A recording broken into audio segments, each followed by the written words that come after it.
खान साहब हंस पड़े जज के फैसले पे।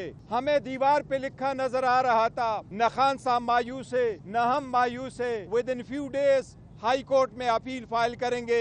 He has misused no authority. He has not incurred any criminal liability. This is a baseless and political victimization case. Lower judiciary से इंसाफ लोगों को नहीं मिलता तो एतमाद उठ जाता है। आज अलकादर यूनिवर्सिटी ट्रस्ट केस में जज साहब ने फैसला सुनाया है। आज पाकिस्तान की तारीख की मुतनाज़िया फैसलों में एक नए बाब का इजाफा हुआ है। आज हमने जज साहब को सुन के 2 साल के नाइंसाफियों को देखते हुए जज साहब के फैसले से हमें कोई हैरानगी नहीं हुई।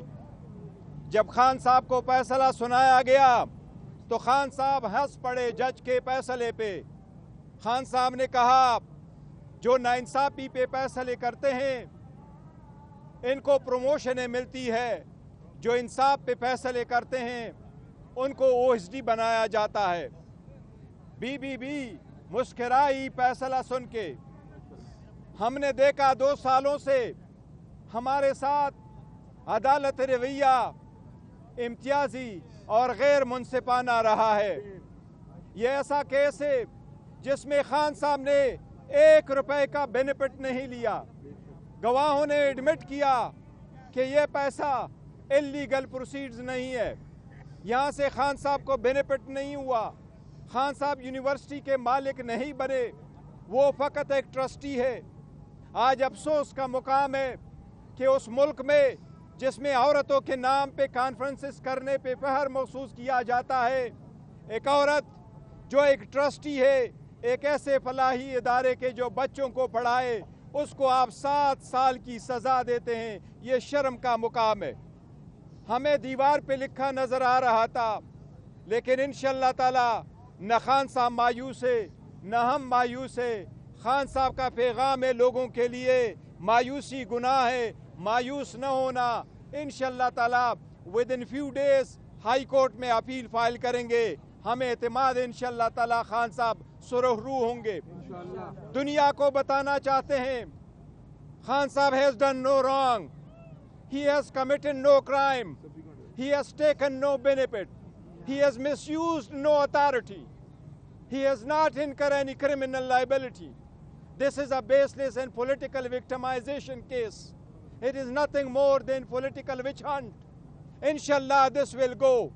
Khan will not give up, he will not give in, he will not break, he will not bend, he will not compromise, he will survive. He is the survivor, or inshallah he will come back as a free man and he will come out soon inshallah taala. हम दुनिया को बताना चाहते हैं पाकिस्तानियों को, सब्र और तहम्मुल से काम लो। सारी दुनिया जानती है पाकिस्तान में कानून, वो इंसाफ का कानून जिसके लिए खान साहब 27 साल से कोशिश कर रहे हैं, उसमें उस बंदे को जिसने 27 साल इंसाफ के लिए कोशिश की उसको इंसाफ नहीं मिला। ये पाकिस्तान की हिस्ट्री है, जिसने 27 साल इंसाफ के नाम पे तहरीक लगा के इंसाफ के लिए कोशिश की, लेकिन इंशाअल्लाह ताला टाइम इज़ अप, अब इंसाफ होगा और इंशाअल्लाह ताला इंसाफ होके रहेगा इंशाअल्लाह ताला। इस सब चीज़ों के बावजूद खान साहब ने आज कहा है मुज़ाकरात जारी रहेंगे 7 दिन तक। अगर पेशरफ्त नहीं होती कमीशन पे फिर फर्दर मुज़ाकरात नहीं होंगे, लेकिन अभी इसकी वजह से अबोर्ट नहीं होंगे। ये मुज़ाकरात 7 दिन के लिए जो कमीशन के पीछे हम मुंतज़िर है, इंशाअल्लाह ताला ये कंटिन्यू करेंगे। खान साहब का हौसला बुलंद है, वो कन्विक्शन से नहीं डरते, उनका एतमाद है और यकीन है कि इंशाअल्लाह ताला जिस तरह 5 दिनों में 3 सज़ाएँ दे के 3 कन्विक्शनें करवा के 30 साल की सज़ा दी थी, इंशाअल्लाह ताला ये सज़ा भी उसी तरह ख़त्म होगी। लेकिन अफसोस का मुकाम है कि ये वो इदारा है जिसमें बच्चे पढ़ते हैं, ये खैराती इदारा है जिसमें से सरकार का आज भी सरकार की तरफ से एक एप्लीकेशन नहीं है कि ये इदारा हमारा है, یا اس کے پیسے ہمیں لاس ہوا ہے، لیکن افسوس کا مقام ہے کہ جج نے اس کو بھی فارفٹ کر کے سرکار کے حق میں دیا ہے۔ یہ ناانصافی ہے۔ لوور جوڈیشری سے انصاف لوگوں کو نہیں ملتا تو اعتماد اٹھ جاتا ہے، قومیں تباہ ہوتی ہے۔ نیوکلیئر ویپن سے قومیں نہیں بچتی، قومیں تباہ ہو جاتی ہے۔ یہ علی رضی اللہ تعالیٰ عنہ کا قول ہے، قومیں تباہ ہو جاتی ہے جب انصاف نافید ہو جاتا ہے۔ لیکن پاکستانی قوم انشاءاللہ مایوس نہیں ہوگی، انصاف ہو کے رہے گا۔